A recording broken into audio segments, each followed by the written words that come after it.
ఆంధ్రప్రదేశ్లో అధికార వైసీపీ మార్పులు చేర్పుల వ్యవహారం పలు నియోజకవర్గాల్లో రాజకీయ సమీకరణాలను మార్చేస్తోంది.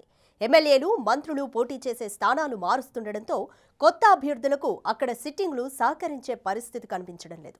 సొంత నియోజకవర్గాన్ని వదలడానికి నేతలు ఇష్టపడడం లేదు. ఆ క్రమంలో వైసీపీకి వరుస షాక్లు తగులుతున్నాయి.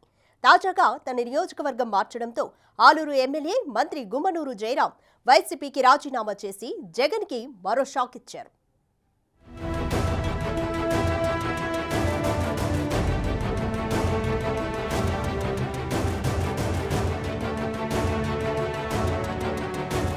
వైసీపీకి మరో షాక్ తగిలింది.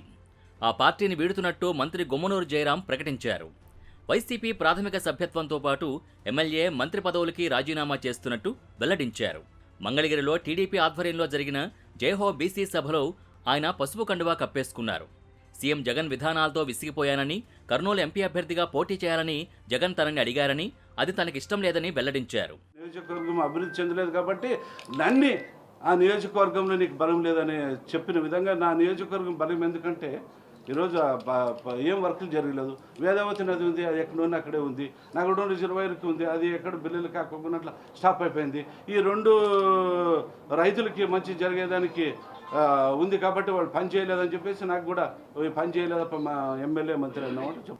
నేను ఆ క్యాస్ట్ అని చెప్పలేను, కానీ ఆయన ఒక సమర్థవంతుడు, నేను అసమర్థవంతుడు అని నాకు ఏదైనా చెప్పేదానికి నాకు ఇది లేదు. కాబట్టి ఏదేమైనా నాకు అన్యాయంగా ఈరోజు నా నియోజకవర్గం అభివృద్ధి చెందలేదని చెప్పి నేను స్పష్టంగా నా పైన ప్రేమగానే అనుకోవచ్చు. ప్రేమ, అనురాగాలు అన్నీ కూడా ఉన్నా కూడా అయినా ఏదేమైనా కూడా ఆ ప్రేమ ఎందుకంటే నేను ఒక కరడుగట్టిన తీవ్రవాదిలాగా పనిచేసిన పార్టీకి ఎక్కడున్నా కూడా నేను కరడుగట్టిన తీవ్రవాదిగానే పని చేసినాను కూడా. కాబట్టి అన్ని విధాలుగా నాకు అనుభవం ఇచ్చాను. నాకు ఈరోజు మనస్సు బాధ కలిగింది కాబట్టి ఎక్కడున్నా కూడా నేను కరడుగట్టిన తీవ్రవాదిగానే నేను పనిచేస్తాను. రిజైన్ చేసిన సందర్భంగా గుమ్మనూరు జయరాం హాట్ కామెంట్స్ చేశారు. తాడేపల్లి కోటలో ఇద్దరు పూజారులు తయారయ్యారని, జగన్ ఉత్సవ విగ్రహంలా మారిపోయారని విమర్శించారు. పూజారులు సజ్జల రామకృష్ణారెడ్డి, ధనుంజయరెడ్డి చెప్పిందే ఆయన చేస్తున్నారని తీవ్ర ఆరోపణలు చేశారు. టీడీపీ అభ్యర్థిగా గుంతకల్ నుంచి పోటీ చేస్తానని ప్రకటించారు. ఆ రోజుల్లో నేను 2019 ఎన్నికల నేను మంత్రి పదవి అయిన తర్వాత 2022 వరకు కూడా నేను ఆయన్ని అలాగే చూశాను. మీరు ఏం చెప్పారో అదే పదానికి చూశాను. కానీ 22 తర్వాత ఆయన 22 తర్వాత ఒక శిల్పిగా మారిపోయినాడు. శిల్పి అంటే మీకు తెలుస్తుందా? ఇప్పుడు గుడిలో దేవాలయాల్లోన ఒక విగ్రహంలాగా మారిపోయినాడు, శిల్పంగా మారిపోయినాడు. ఆ శిల్పానికి 22 నుంచి పదాలు రావు. ఆ శిల్పానికి పూజారులు ఉంటారే, పూజారులు ఇద్దరు పూజారులు ఉన్నారు. ఇద్దరు పూజారులని మీరు అడుగుతారా? నేనే చెప్పంటావా? ఇద్దరు పూజారులు, ధనంజయ రెడ్డి అయితేనేమి, సజ్జల రామకృష్ణారెడ్డి అయితేనేమి ఇద్దరు పూజారులు. ఆ శిల్పికి విగ్రహం వెనక్కిపోయేసి వాయిస్ ఇస్తుంటారు. ఆ వాయిస్లో ఏమొస్తుందో అది ఆ శిల్ప నుంచి బ్యాక్ సైడ్ నుంచి ఆయనే మాట్లాడే తీరంగా, శిల్పనే మాట్లాడే తీరంగా ఆ ఇద్దరు ఇస్తారు. వాళ్ళే పూజారులు ఇద్దరు. ఆ పూజారులు ఎలా అంటే వారసత్వంగా ఆ పూజారులకి, కొడుకులకి న్యాయం చేస్తారు కానీ భక్తాదులకి న్యాయం చేయరని నేను స్పష్టంగా చెప్పగలను. ఇన్ఛార్జుల్ని మారుస్తూ పెద్ద కసరత్తే చేస్తున్న వైసీపీ గత నెలలో కర్నూలు జిల్లా ఆలూరు ఎమ్మెల్యే గుమ్మనూరు జయరాంని ఆలూరు నుంచి తప్పించి కర్నూలు ఎంపీ అభ్యర్థిగా ప్రకటించింది. ఆలూరు ఇన్ఛార్జిగా జయరాం వ్యతిరేక వర్గానికి చెందిన జడ్పీటీసీ విరూపాక్షని ప్రకటించింది.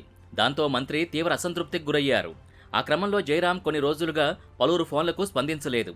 అప్పట్నుంచే ఆయన పార్టీ మారుతున్నారన్న ప్రచారం మొదలైంది. ఆలూరు సెగ్మెంట్లో జయరాం బంధుమిత్రులు, రక్త సంబంధీకులు పెద్ద సంఖ్యలో ఉన్నారు. అదీకాక ఆలూరు సెగ్మెంట్కి స్థానికుడైన ఆయన రాజకీయ జీవితం ప్రారంభమైంది కూడా అక్కడే. జయరాం 2001లో ఏదూరు గ్రామ టీడీపీ ఎంపీటీసీ అభ్యర్థిగా పోటీ చేసి ఓటమి పాలయ్యారు. ఆయన 2005లో ఆలూరు సెగ్మెంట్లోని చిప్పగిరి మండల జడ్పీటీసీగా గెలుపొందారు. 2009 ఆంధ్రప్రదేశ్ అసెంబ్లీ ఎన్నికల్లో పీఆర్పీ నుంచి ఎమ్మెల్యేగా పోటీ చేసి ఓడిపోయారు. 2011లో వైసీపీ తీర్థం పుచ్చుకున్న ఆయన 2014, 2019 ఎన్నికల్లో ఆలూరు ఎమ్మెల్యేగా గెలిచారు. 2022 ఏప్రిల్ 11న జరిగిన మంత్రివర్గ పునర్వ్యవస్థీకరణలో మంత్రి అయ్యారు. ఆయనకు ముందు నుంచి నియోజకవర్గం వాసులతో కలుపుగోలుగా ఉంటారన్న పేరుంది. అందుకే అంత అనుబంధం ఉన్న ఆలూరుని వదులుకోవడానికి ఆయన సుముఖత వ్యక్తం చేయలేదు. ప్రమోషన్ పేరుతో ఎంపీ టికెట్ ఇస్తానన్న నో చెప్పేశారు.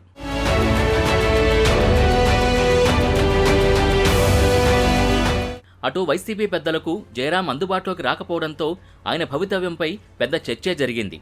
కొమ్మనూరు జయరాం అనారోగ్యంతో బెంగళూరులో చికిత్స పొందారని, ఆ సమయంలోనే బెంగళూరు కేంద్రంగానే పార్టీ మార్పుపై పావులు కదిపారని తెలుస్తోంది. ఆయన కాంగ్రెస్ వైపు చూస్తారని ప్రచారం జరిగినా ఆయన అనంతపురం జిల్లా గుంతకల్లు టికెట్పై హామీతోనే టీడీపీ తీర్థం పుచ్చుకున్నారట. మరి గుంతకల్లు టీడీపీ టికెట్ రేసులో మాజీ ఎమ్మెల్యే సహా నలుగురు కనిపిస్తున్నారు. వారిని చంద్రబాబు ఎలా సెటరేట్ చేస్తారో చూడాలి.